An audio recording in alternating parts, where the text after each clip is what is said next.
We are live on the RotoWire Fantasy Baseball Podcast. Today is Sunday, April 9th. I am Drew Silva. With me here is Ryan Boyer. Chris Croft has been benched for a lack of hustle, and he's also trying to sabotage our shared Google Doc, which I don't really appreciate. Get a life, Chris. Um, we'll jump Yeah, into some I headlines noticed. here. I was just going to say, I noticed that Go ahead. Chris's sprint speed this year has been down. So I don't know if it was him dogging it or he's just getting old. I know he just turned 40, so I don't know. He's overcompensating for something. I'll say that.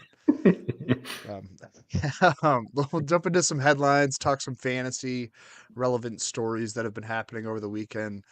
I guess the lead story is the Rays are just gonna win the whole damn thing this year. 8-0 start to the season, and 11-0 shellacking of the A's on Saturday. The longest season opening winning streak of all time is 13 games, so that's kind of within sight for this Rays team.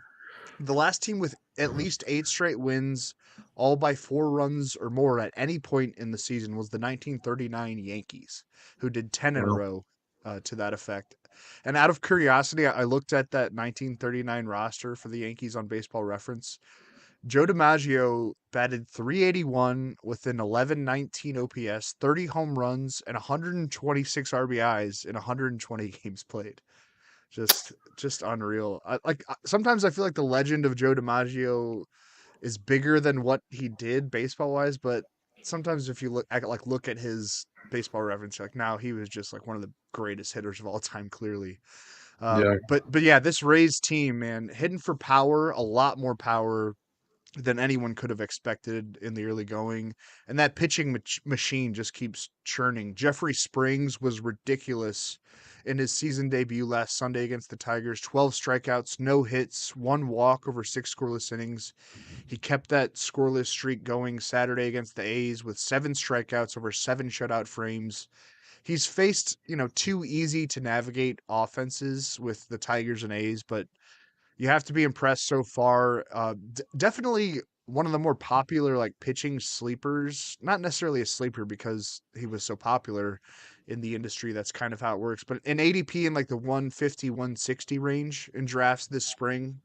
And I think, looking ready to take a big leap forward in workload and production now with a permanent rotation spot there for Tampa Bay. A 2.46 ERA in 25 starts and 8 relief appearances last year, a total of 135 and a third innings. Hopefully can reach upwards of 170 to 180 innings this year with a great ERA and a good number of strikeouts. Springs had a really impressive strikeout rate when he was working in relief. And I mean the ceiling is really high here for what he can be. I don't want to overreact to 2 starts against the Tigers and A's, but there's like a growing track record of Springs being and becoming a top flight fantasy starter. He was around the 43rd starter off the board in the average draft this spring, and it's early, but for me is like seems capable of being a top 25 type starter. Yeah, I mean, I think a couple things probably held him back as far as his ADP goes. I mean, you mentioned the workload. You never know what the Rays, like how much they're going to let their pitchers loose, kind of reel up on the reins a little bit, but they've kind of gone away from that the last couple seasons because they've had more of a traditional rotation. They still don't love guys facing lineups a third time through the order. But I do think, especially since he got that contract extension, I think they'll probably, That looks like a bargain, doesn't it? Jeez. yeah, they'll probably let him loose a little bit more. You know, his stuff just, I mean, his fastball sits at like 91. Like his stuff just doesn't pop. That kind of profile is just automatically going to garner a little bit of skepticism, but he's got just a dynamic changeup. That's really one of the best pitches in baseball, frankly, probably right now. As you mentioned, 2 really easy matchups. I mean, the Rays' schedule, I don't want to poo-poo what they've done so far. I think they've faced the Tigers, Nationals, and A's so far. Yeah. So, yeah, I mean, great start, but we'll see what. And as you mentioned, like they're just destroying their competition, so it's not like I, these games yeah, are close at I all. feel like I But feel like a broken record when I say this because I say it all the time. But we've talked about it. The Rays they've operated the way they did with pitchers because they had to. Like they didn't right, necessarily have um, guys that can handle a big workload, and so they smartly worked around that. Like not a lot of teams adapt the way that they do. But now that you have these arms that you feel like you can extend, I feel like he's gonna be treated like a normal starting pitcher. And I think yep. that the reputation of the Rays was baked into why he was such a value in drafts. And um, I think I have him on one team. I wish I had more shares because it's hard to trust when a guy has one good year. And his previous years, like he wasn't like a super effective reliever. This wasn't a Yeah, guy that like was a dominant he went from reliever. mediocre reliever to like I know top flight starter, which is obviously a very atypical transition to make. So that kind of the stuff was Cardinals could gonna, use some of that, right? uh, Yeah, yeah, I'll say. But yeah, him and like a guy like let's Drew not. Rasmussen, I think, Yep. are gonna get more of a workload this year. And Zach Eflin, Zach I'm excited Eflin to is see what he can do in like a more of a admittedly permanent rotation role. right. Admittedly, with Zach Eflin, it's a lot of me like just trusting the Rays that they know what they're doing because his career's been so ordinary. But yeah, they know what they're doing there. Not the best transition because this team hasn't really seemed like they've known what they're doing very well since the beginning of last year. But Adam Duvall is looking like a pretty savvy free agent signing. Um, Triple Crown winner Adam Duvall. Yeah, I mean, this very Sure, early why not? stage of the season, he is either tied or leading in the Triple Crown category so far. And we've seen this is kind of who he is, like as far as streaks go. That's just the type of hitter he's always been. I think it was actually I remember from 2021. I think it was actually a series in Fenway Park when he was still with the Braves. He hit like 2 grand slams in the series and like 5 home runs, and then he probably went like through like a 1 for 34 stretch after that. Yeah. But a lot's been made of how his swing is kind of tailor made for Fenway Park, and I think that's pretty accurate. Like he hits a ton of pulled fly balls. A lot of parks that's going to be a fly out to the warning track, but Fenway Park that's going to clear the green monster. So I don't know. You're going to go through. He's not going to be a guy you would like to roster on like a head-to-head league where he can just like tank your batting average a certain week, and then like the consistency is just not going to be there. But I think the stats could be pretty good in the end. He's only striking out at 12.1% rate so far. That's not going to continue. Obviously, he's been a guy who strikes out a lot, doesn't walk that much throughout his career. So we're gonna see some regression there. But 28% barrel rate, just an insane number. I mean, like I said, we've seen that Adam Duvall do this before. He's going to go through these just white hot stretches, and he's going to cool off eventually. But 240, 30, 35 home runs, I think, is well within the range of outcomes. I think he's always been a very underrated player. You you think of him almost as like a corner outfield, like limited tool set type of player, but he's a good defender, like has a big Yeah. arm. And when he plays, it comes in streaks sometimes, but he can hit bombs, and he's in a really good situation there because the Red Sox don't really have a lot of guys they can lean on for offense behind Rafael Devers and maybe Yoshida, who's hit a Yeah. lot of ground balls, but certainly is making a lot of contact, which you like to see. Uh, Chris and I broke down some NL and AL Rookie of the Year odds on Saturday shows, and Yoshida was part of that. In the NL, you have Jordan Walker and Corbin Carroll as the favorites, and this is an award that typically goes to a position player because you need volume, like a full resume of stats, and it's hard for rookie pitchers to compile those necessary numbers to get the votes. But Big Kodai reason why Senga, Michael Harris edged out Spencer Strider last year. yeah, you're right. Anyway, You're continue. right. because no, I mean we talked about Strider, like for him to have such an incredible rookie season, but he just wasn't up there all year. It's Mhm. why he didn't win it. But I'm thinking Kodai Senga, who joined the Mets this winter on a 5-year, $75 million deal and brought some ghost fork mania to Queens on Saturday. 6 innings of 1-run ball against the Marlins, 6 strikeouts, 4 of them completed with that fork ball that he throws. Senga is now 2-0 with a 1.59 ERA and 14 strikeouts through 11 and a third innings as a major leaguer. 12 of his 14 strikeouts have been finished off with that ghost fork.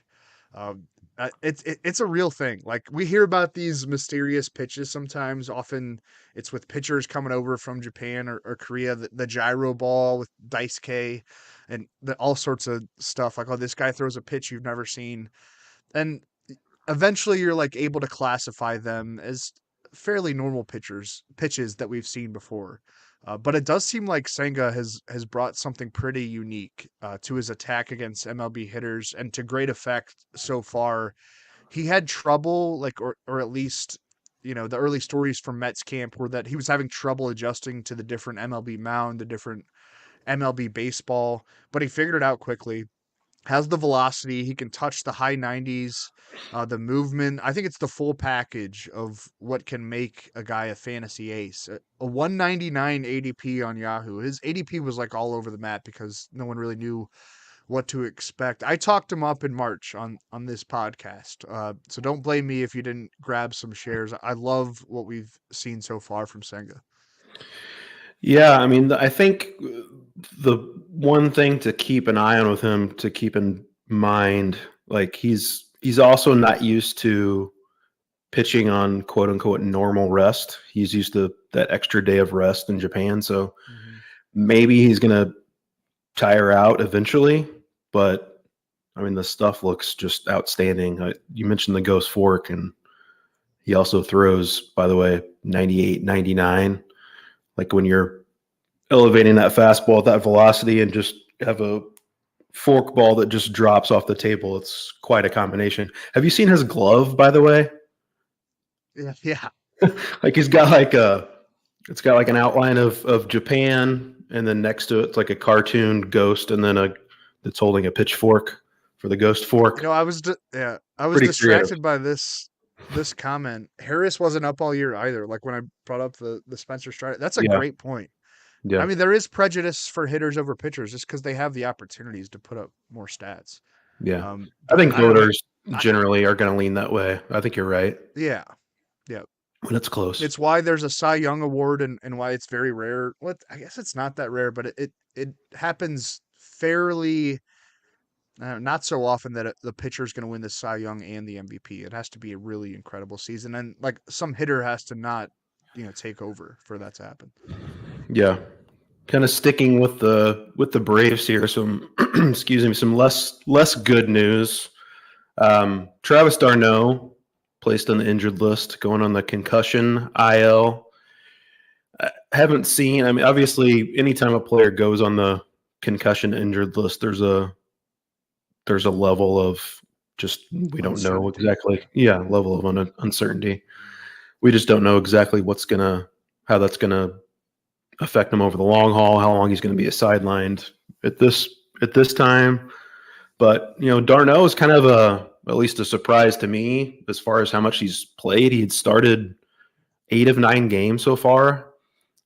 Sean Murphy had only started 5 over that same stretch. Just kind of a weird breakdown. Murphy did catch more games. He made 5 starts to d'Arnaud's 4 at catcher during that stretch, but just kind of an interesting breakdown as far as playing time goes between those two. For all the Atlanta gave up for Sean Murphy, and I know it was Right. more like quantity than quality, that trade, but Mhm. it's almost like they don't like him or something. It's very strange. Yeah. I mean, d'Arnaud had started to cool off a little bit before he got hurt. I think he had 1 hit in his last 3 games. I do think it's like this is going to be an opportunity for Murphy to kind of take a stranglehold on that job. Like Yeah. I don't like you mentioned how much they gave up for him, and there were as you know, and I know as Cardinals fans, there were multiple teams in there, and that bidding for Sean Murphy, and Braves won out, and he's a better defender, I think, than d'Arnaud, and I think he's probably a better hitter too. But d'Arnaud's a pretty good bat too. I mean, d'Arnaud had played his way, I think, into the one catcher league conversation, but I think it's okay, don't you, to probably drop him in that format. I would do it. I would hang on to him in two catcher leagues if you can, certainly. But yeah, I think this is going to be an opportunity for Murphy to kind of stake claim to that catcher job in Atlanta. Yeah, I mean, d'Arnaud was off to a great start, and you love to see him hit and clean up in 4 straight games before this IL stint. But he's always been a player that, you know, has fantasy value in spurts, and I wouldn't really expect it to continue because the Braves going to have options at catcher, obviously, with Murphy, who's not off to like a bad start at all. Has a great plate approach, you know, has gotten on base a ton.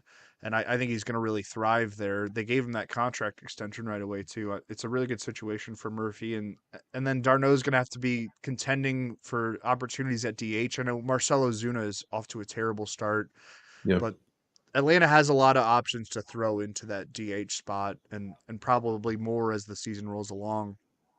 We did talk about Evan Phillips on Saturday's show, but I feel like we have to talk about him again. It was one of Chris's draft day regrets not getting enough shares of what looks to be like the Dodgers locked in closer all of a sudden.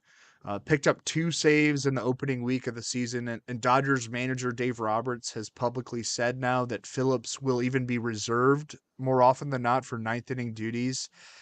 You just got to love the way this is setting up as someone, me, who did draft a lot of Phillips late in drafts this spring. Absolutely dominant in 2022. He was like a waiver claim, I think, from the Rays in August of 2021. He's just carried this over into the 2023 season. I said this to Chris, and I think you'll agree, Ryan, but Dave Roberts seems to like to have an established closer. For like all the ways the Dodgers like to get smart with things, and they're very effective at that. Roberts is pretty old school when it comes to saves, and which we all appreciate as fantasy managers and fantasy writers. Thank you, Dave Roberts. If you were, it was hard to foresee how the Dodgers closer situation would shake out, but I could kind of foresee it being Phillips because he was so steady last year, and they seem to really trust him in high leverage situations. And I'm very glad to have. I'm very smart. This is the point I'm trying to make right now. Yeah, I don't know if it was because I feel like Roberts is during spring training. I think he, came out and said basically he thought he would use Phillips for like a fireman role, and you'd understand if he would want to use him in that role. That's often reserved for your best reliever, which given what he did last year, I think it's fair to classify that he was and still is their best reliever.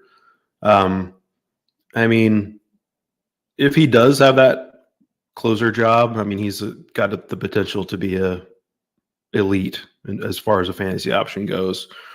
Even more kind of give him a bigger leash in that role is Daniel Hudson allegedly isn't bouncing back from, he had knee surgery, right? Yeah, tore his ACL. It's taken a long time for him. Yeah, and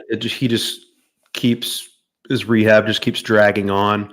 I actually liked him. If you had asked me 2 months ago who was going to lead the Dodgers in saves, I would have said Daniel Hudson. Just because, he was really good when he pitched last year too. It just was an abbreviated season for him. And I think he's more of a one-inning reliever type guy. But obviously that he's taken a step back. And Phillips has been great in the early going. And I think you're right, David Roberts, as much as he'll talk like he doesn't have an established closer, but his usage with his bullpen is usually going to point to him preferring one guy over others. Speaking of relievers, some bad news, unfortunately, just came out this morning. Andres Munoz was placed on the injured list.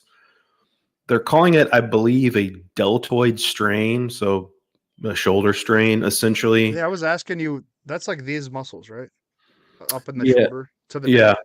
yeah. And like he said, I think he said he felt something. I don't know, warming up or during one of his appearances, but they're talking more like it's like he's just having trouble bouncing back from appearances. Like the next day he's just not feeling well.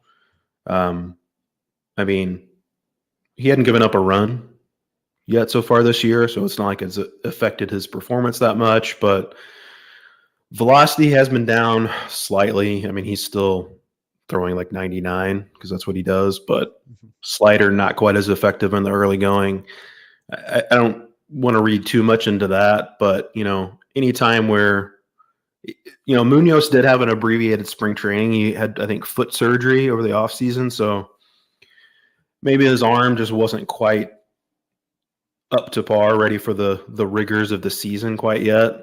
So hopefully this is just kind of in effect, like a dead arm phase that he's going through, and he'll bounce back soon. But Paul Sewald, good guy to have for saves right now. He closed out, I think, Friday and Saturday. Got saves in both of those games, which I believe will make him unavailable Sunday. So Matt Brash maybe using a save Buddy. chance if Yeah, buddy. yeah, I mean, Seawald's definitely the guy, and he's been really good. I mean, for as much as everybody loves Andres Munoz, Paul Seawald's been awesome for the last few years in that bullpen. But yeah, I think Matt Brash is also worth scooping up in deeper leagues too. Like he's the command, the control is just not great, but like It's looked a little better maybe yes, this yeah. year, I but mean, he legitimately has like some of the best relief stuff in baseball right now. Like I agree. if he can just hone in and repeat that delivery, and you know the command gets a little bit better. It doesn't have to even be like elite when he's a reliever. Like if it could just be solid, like he could be legitimately one of the better relievers in baseball. But so I do think he's worth picking up. But Sewald definitely the guy to own in that bullpen. I mean, yeah, Munoz and Seawald were drafted very close to each other in Yeah, fantasy leagues this spring. It would have been nice to almost like just get both of them, but you feel stupid wasting it was like the 12, 13 round range. Like, I'm not going to waste two turns on two Mariners relievers. It's like you had to pick one. yeah, And the way it's played out this season, the Munoz injury complicating things, but it's like you kind of want to have both. And right now, if you pick Seawald, you're certainly in a better spot. Um, we'll get into some early risers and fallers in the early part of the season, but first a little commercial break. Baseball is back. Swing into the MLB season with vivid seats and score tickets to all the hottest matchups and biggest games of the year, every crack of the bat, every deep center fly, and every heart pounding double play of your favorite team live and in person. Plus, with Vivid Seats rewards, now you can earn rewards with every single purchase. Each ticket you buy gets you closer to your reward. Just buy 10 tickets, then simply cash in your credit toward your 11th ticket purchase. It's that easy. A pro reward tip: buy tickets for your whole group, split the bill, and make progress towards your free 11th ticket even faster. From behind the plate to the upper deck, Vivid Seats has great tickets for all the 2023 games that matter to you. Just vivid just visit vividseats.com or download the app today. Vivid Seats, experience it live.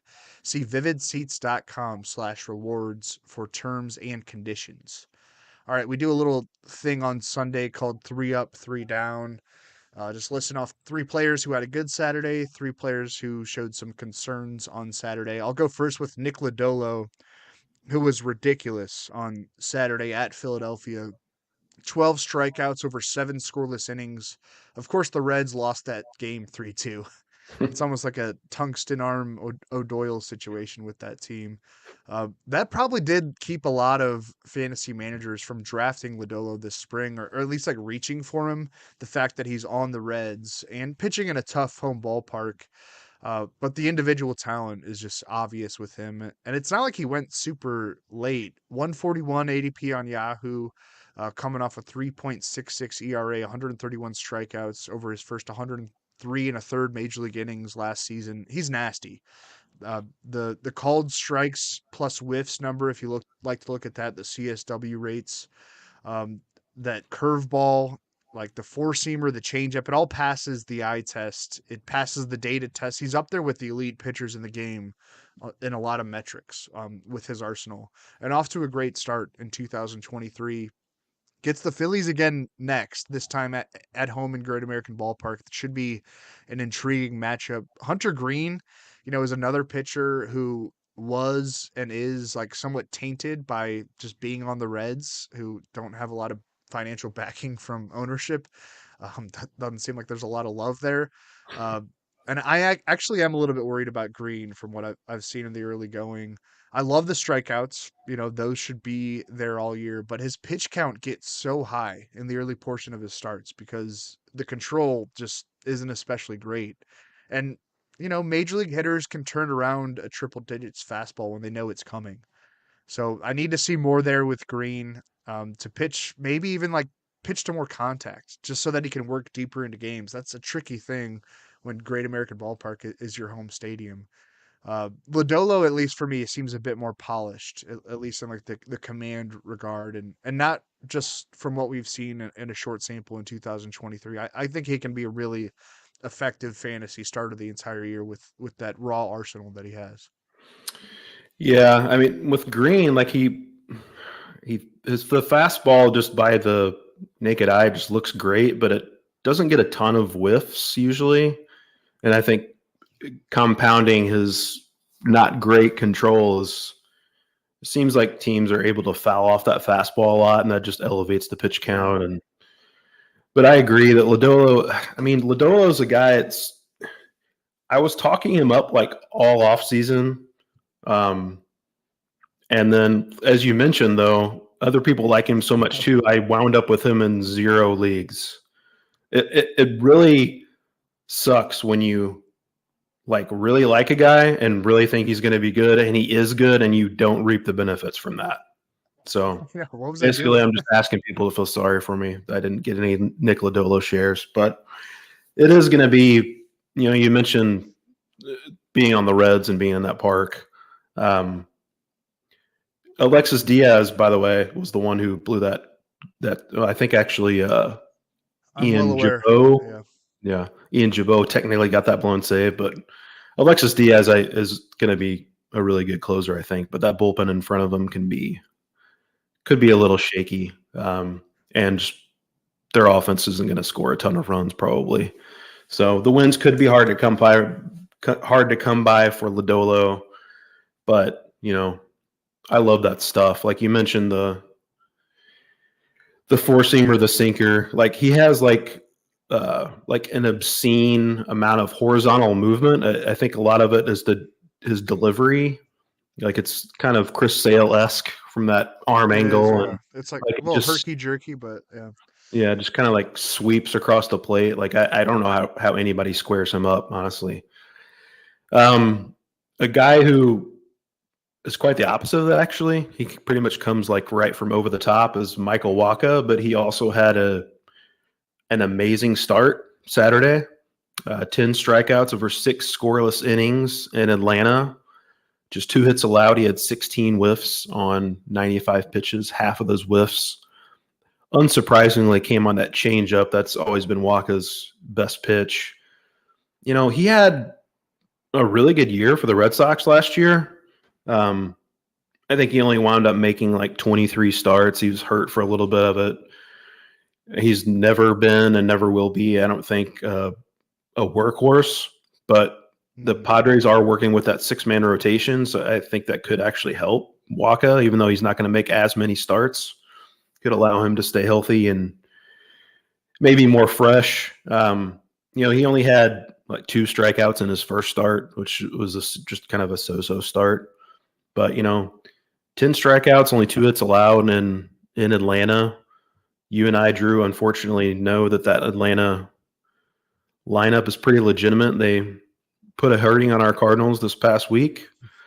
Yeah. But, Wacha still for me is more of a streaming option probably. He's going to be, because of that 6-man rotation, he's not going to have a lot of 2-star weeks. So I think you can plug him into your lineup on weeks when he has a favorable matchup. He'll be able to pull out these good starts against a good lineup like the Braves every now and then, but in general, I'm still going to use him as more of a streaming option.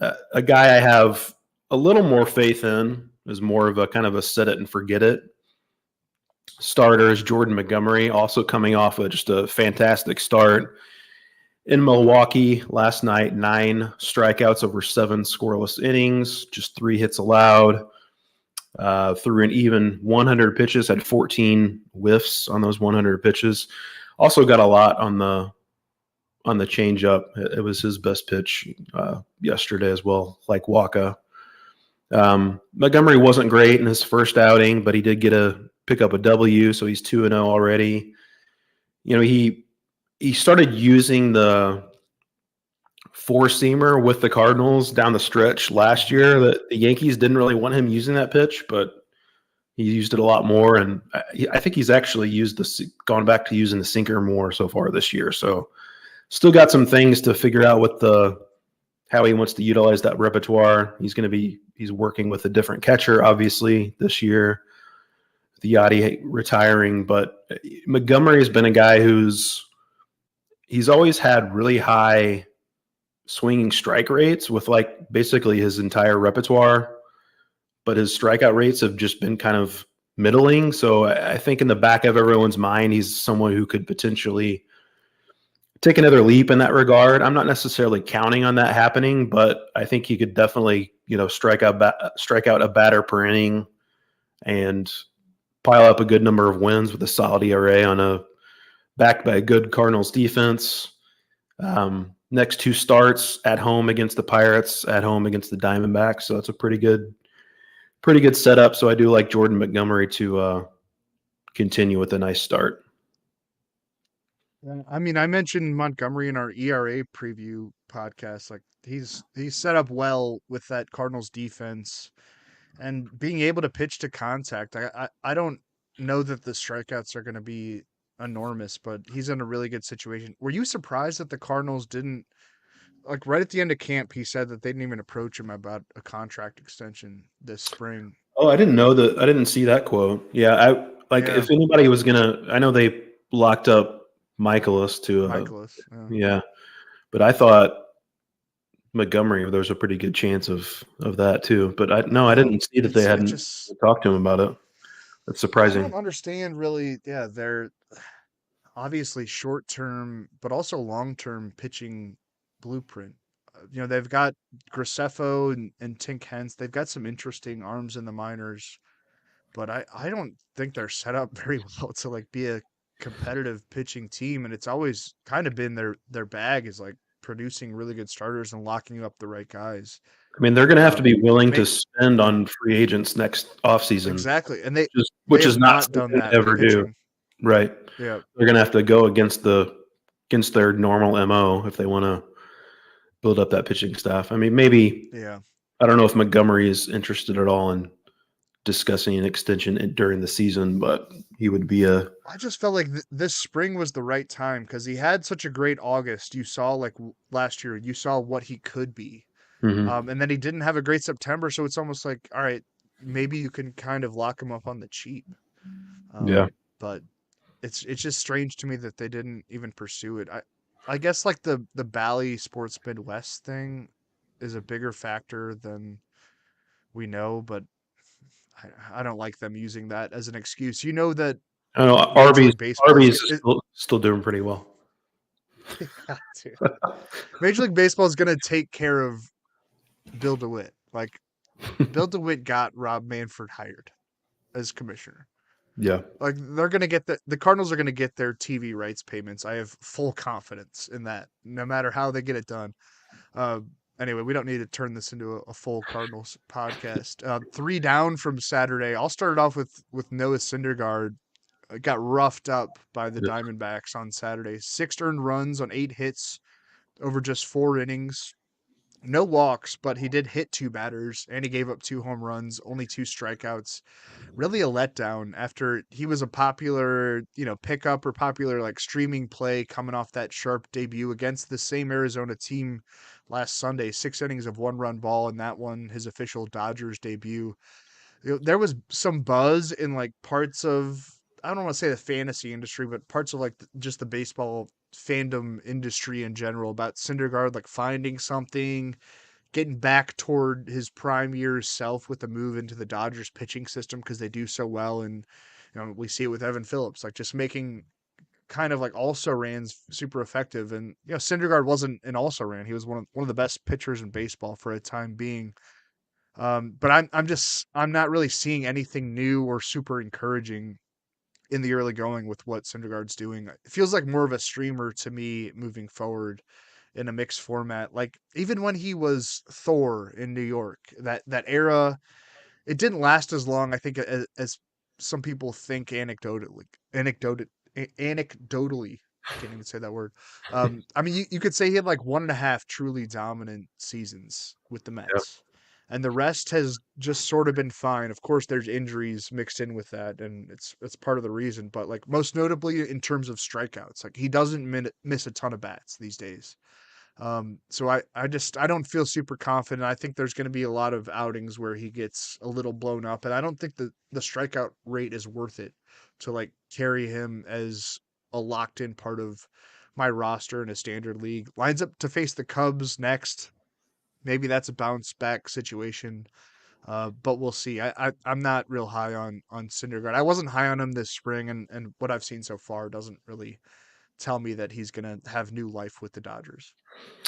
Yeah, it's interesting how it's kind of evolved with, like, we heard when he opted to sign with the Dodgers over the offseason, like he said, he turned down more lucrative multi-year contracts elsewhere because he wanted to get in the Dodgers system. And he had a quote like, I mean, there's no reason why I can't throw 100 again like I used to. And that got people excited. And he went to Driveline over the offseason. And then more recently, like late in spring training, when he's, sitting like 93, he said, there's no reason I can't be effective at 93. So he's just like, reality is setting in. Like he's just not going to be Thor anymore. He could, And hey, this he could, commenter brings up a good point. Like the Dodgers have solutions if they want to move Syndergaard. Like Bobby Miller, I know he opened the year on the minor league IL, but that dude is going to be a star. Gavin Stone, yeah. they've got things that they can throw at this if they feel like Syndergaard is not going to be effective. Yeah. They were pretty vocal about, well, I shouldn't say the Dodgers themselves were pretty vocal, but we saw pundits. I know Rosenthal had a column about it. Like they were planning to go with basically kind of a youth movement, a quasi youth movement this year, and kind of keep the powder dry, as they say, for probably Ohtani, maybe someone else next offseason. But they wanted to get under that luxury tax threshold, and they're going to give their younger guys an opportunity. So I agree. I think if Syndergaard is inconsistent, which I suspect he probably will be, I don't think they're going to, he's on a 1-year deal. I don't think they're going to have a ton of patience with him. The other guy on a 1-year deal who is off to a really, really brutal start, not in the lineup today. I know who you're talking about. Yeah. Not in the lineup today. Brandon Belt, 1 for 13. Wait, that's not right. 1 for 23, I believe. I think I wrote my. How many strikeouts? Yeah, 15 and 25 plate appearances. Like he's a guy his strikeouts have gone up a little bit the last couple of years, but he hasn't struck out a ton in his career. But so that's pretty alarming. Like I was like all over Belt as far as like a late like corner infield option. Like when he was healthy, the last forget about 2022. Maybe we can't just like completely wipe it out, but he was dealing with like a nagging knee issue. Didn't play well then, but 2021 and 2020, like he had like a 980 OPS or something like that, and like 30 plus home runs. Like, I think I he was mean, at 29 homers in a very short time yeah, frame. like he was really good for when he was healthy, and he got the knee taken care of. They kind of slow played him this spring, but allegedly entered the season healthy. Like I'm not ready to completely write him off, but Mhm. like he's also not the kind of guy that you, especially at a deep position like first base, that you necessarily need to wait around on. Like if I had enough roster space where I could keep Brandon Belton on my bench in a deeper league, I would prefer to do that. But at the same time, if you need that roster space, I mean, he's off to a brutal start. He's already been moved down in the lineup. I think he hit 8th yesterday. He was hitting like 5th at the Yeah. beginning of the season, I believe. So, and the Blue Jays have other options at designated hitter too. They can play Danny Jansen more at catcher and use Alejandro Kirk at DH. So they're not going to wait around on Brandon Belt to get going. Like I said, I do think there's a decent chance he could still wind up being pretty productive, but it's the kind of thing where at a deep position like first base, it's fine if you need to free up that roster spot. It was such a promising situation for Yeah, him to be like a fa- like, really under the radar productive fantasy guy because he wouldn't have to play the field because right. Vladimir Guerrero Jr. is going to be at first base for the most part. And the Blue Jays could just use him effectively, and I still think that outline is there. Like it's way too early to say, oh, Sure. he's lost at the plate now. Like it's he's had a tough week and a half. Everyone's had a tough week and a half. Mike Right. Trout has tough weeks and a half. My other guy, and I think you guys actually talked about him last week, but Shintaro Fujinami, not great. Like he allowed 5 earned runs on 3 hits and 4 walks over 4 1/3 innings Saturday against the Rays, and yet his ERA actually improved from 30.86 to 17.55. And it's silly to cite ERA at this point in the year, but just the results for Fujinami have been terrible across the board. Only one strikeout Saturday, too, among 21 batters faced. Really looking like a non-competitive major league pitcher, and he obviously didn't have the hype of a Kodai Senga when he signed with the A's this offseason. It was just a 1 year deal. Was it like 3.25 million? It wasn't a lot of money because it's the A's. But I saw him go off the board late in some drafts, and I think this is a droppable situation. And use that spot to stream someone else. Like he's not passing the eye test, not passing the data test, and I don't think it's like a too early overreaction to say that he's not necessarily an effective major league starter.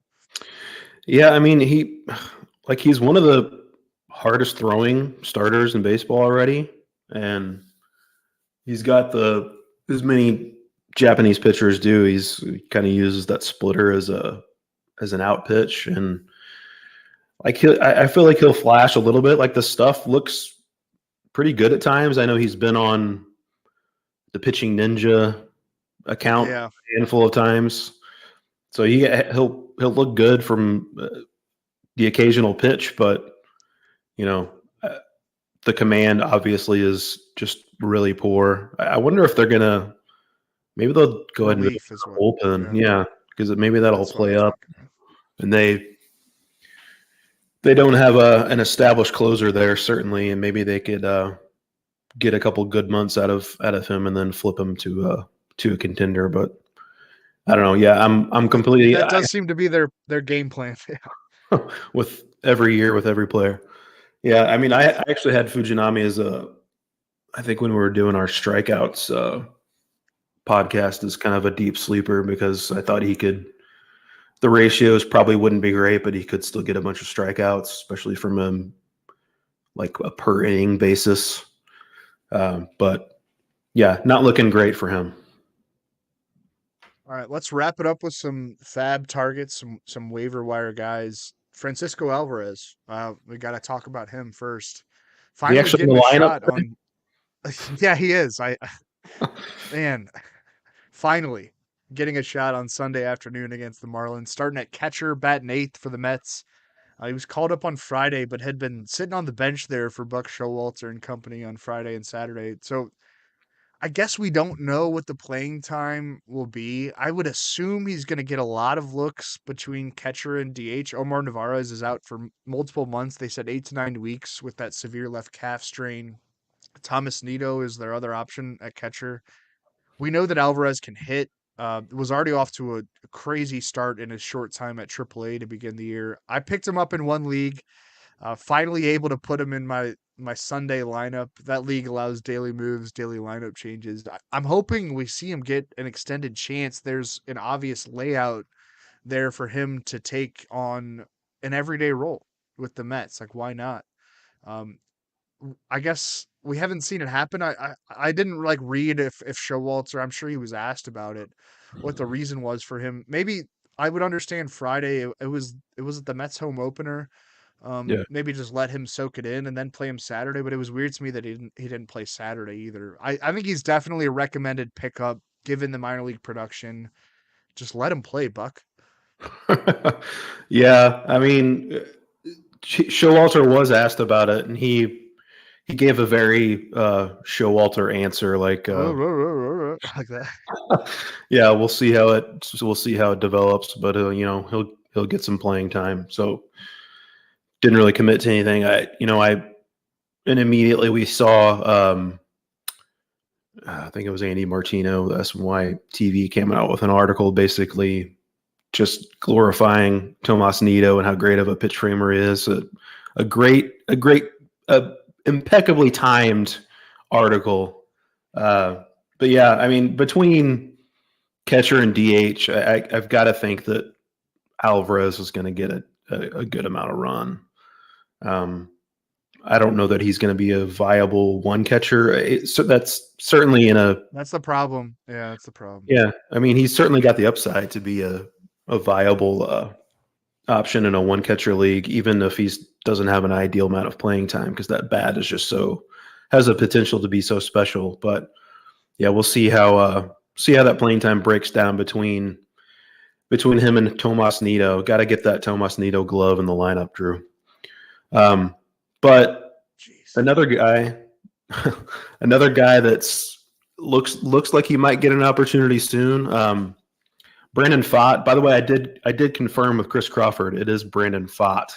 You were correct, and it's not Brandon Pfaadt, as I wanted to pronounce it a few weeks ago. Anyway, Zach Davies. I think we all kind of figured that Zach Davies would lose his rotation spot at some point for one reason or another. Unfortunately, it looks like it's going to be because of a strained oblique, likely going to the injured list. As it just so happens, Brandon Pfaadt is on the same schedule as Zach Davies. He would be a natural guy to slide into the rotation. I haven't said if Torey Lovello has said that Pfaadt is the likely guy. I mean, they have Dre Jameson there as well, who actually picked up a save this past week. I think he might be. It might be interesting if they just throw him in. Something to look out for. I know. When we were talking about the Diamondbacks in the lead up to the season, I was like, "What is this bullpen?" And then when Ryan Nelson won that number 5 spot out of camp, I was like, and they put Jameson there, like, man, he could he's got good stuff. Like, he could totally be a shutdown reliever. Yeah, I don't know if they want to let him do back-to-back appearances yet or what. So it'd be kind of weird for a weird situation for a potential closer, but he's certainly got the stuff to do if they want to go that route. Pfaadt had one really bad start, one much better start at AAA. He's given up 5 home runs already in his 2 AAA starts so far this season. He also led all of minor league baseball in strikeouts last year.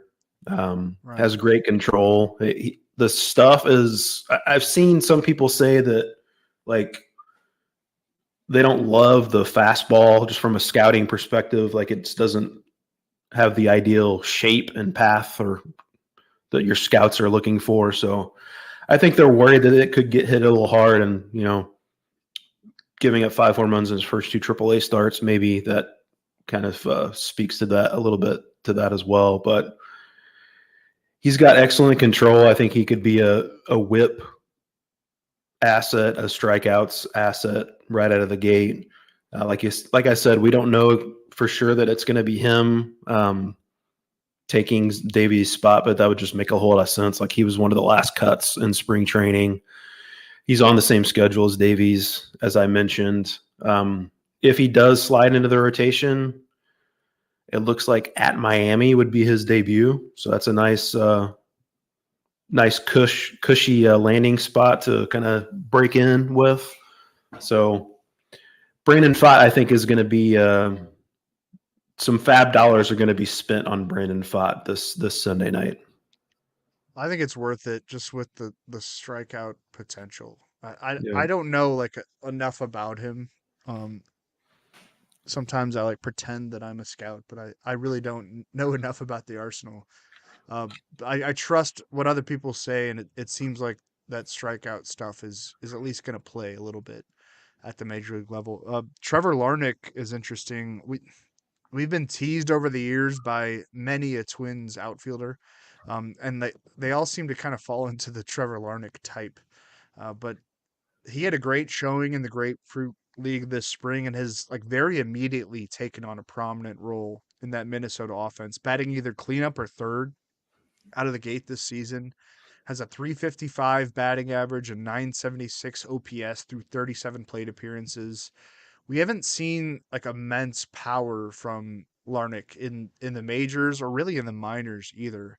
But the Twins seem to believe that he has the capabilities of being a middle of the order hitter. And if you need an outfielder, like maybe you're somebody who lost Michael Harris, hopefully that's only going to be a 10-day absence. But there's an easy add there in Larnach. I mentioned like Miles Straw as an option. I forget who else. Adam Frazier. Like you said to me on one of the first podcasts we did, and I brought this up to Chris yesterday. Like outfield was kind of actually shallow this year.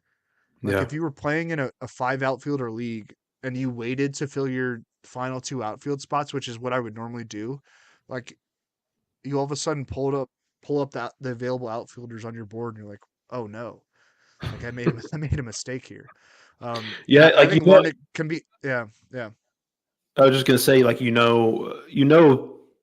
gonna be guys that emerge from those later round picks, but there was like just a massive glob of guys from like, I don't Blah. know, Yeah. yeah, like outfielder 30, 40, all the way to outfielder 90 that just seemed all kind of similar, and Mhm.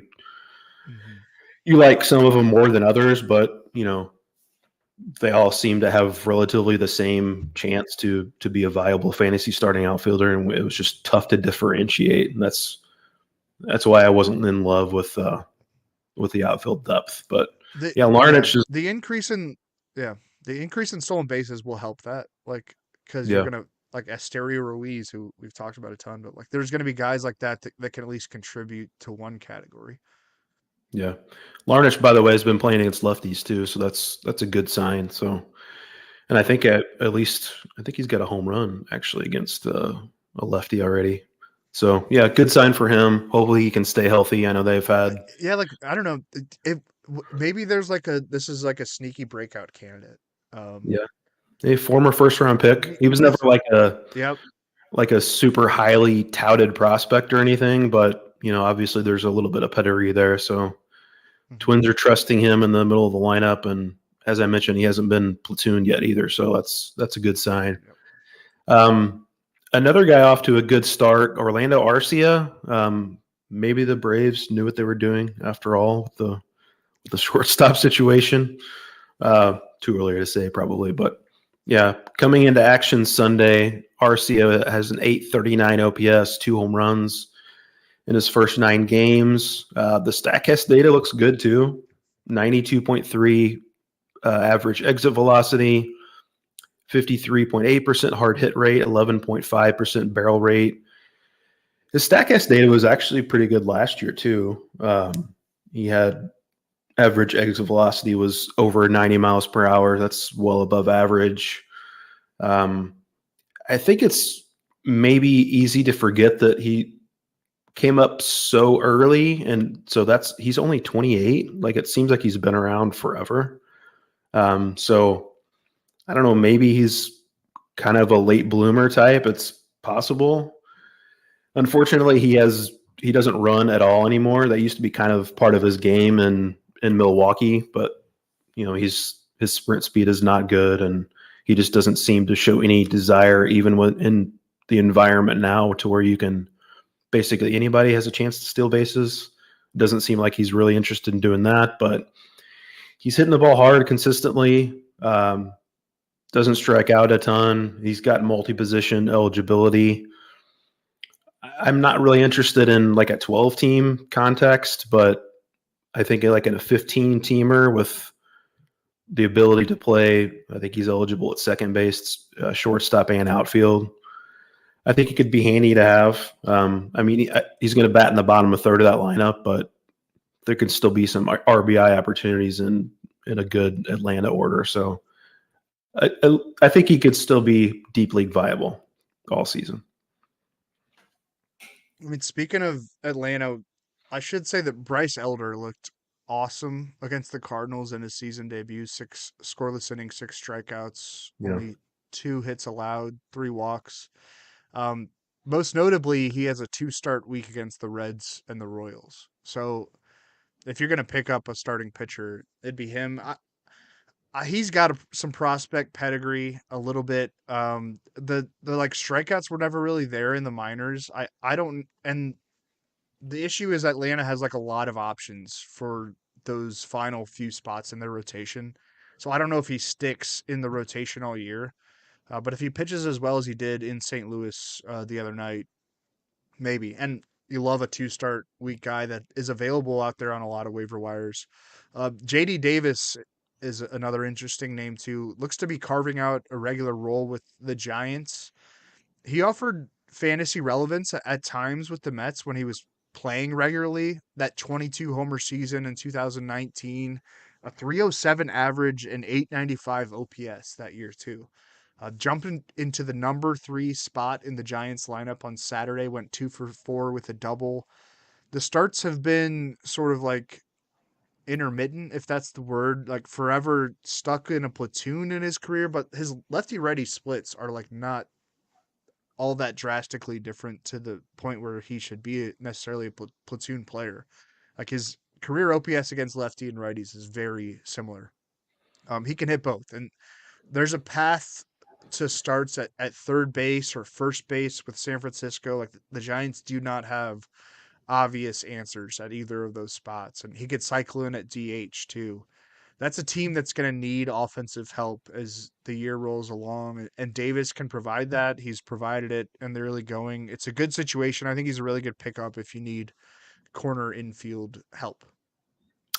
Yeah, I agree. I mean, I mentioned the Statcast stuff from Orlando Arcia. Davis has always been kind of a Statcast darling. He's generally hit the ball really hard when he does make contact. He's always been dinged for his glove, like especially. I mean, he came up as a third baseman, I believe, but he's just really bad defensively. That's a large reason why I think he never got an extended look with the Mets. Remember when they traded him and like 5 other players for Darren Ruff last year, by the way? But anyway, yeah, like I guess the Giants are more willing to deal with his defensive shortcomings because they could use he doesn't have a position. Offensive boost. So neither does Darren Ruff. Right. Yeah. I mean, like you mentioned, he's kind of a perfect fit. Like he can fill in and at least hold a glove and hopefully catch the balls that are hit to him. And he can hold a glove. That's your scouting report. Exactly. I mean, I don't know the Giants defense last year, but they didn't have many guys who could even hold a glove. So,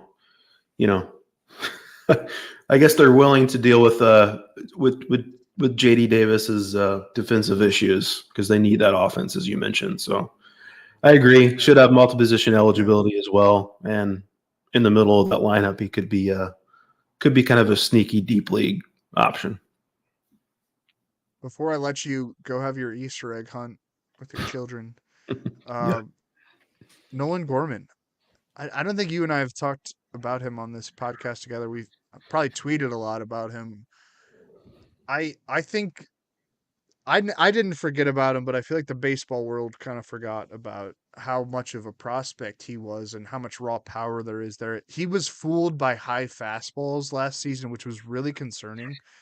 But he still managed to hit what, like 37 home runs between AAA and the majors, and he put in work over the winter to solve. Like, he should be a great high fastball hitter, right? Like, with his plate Yeah. approach and his power.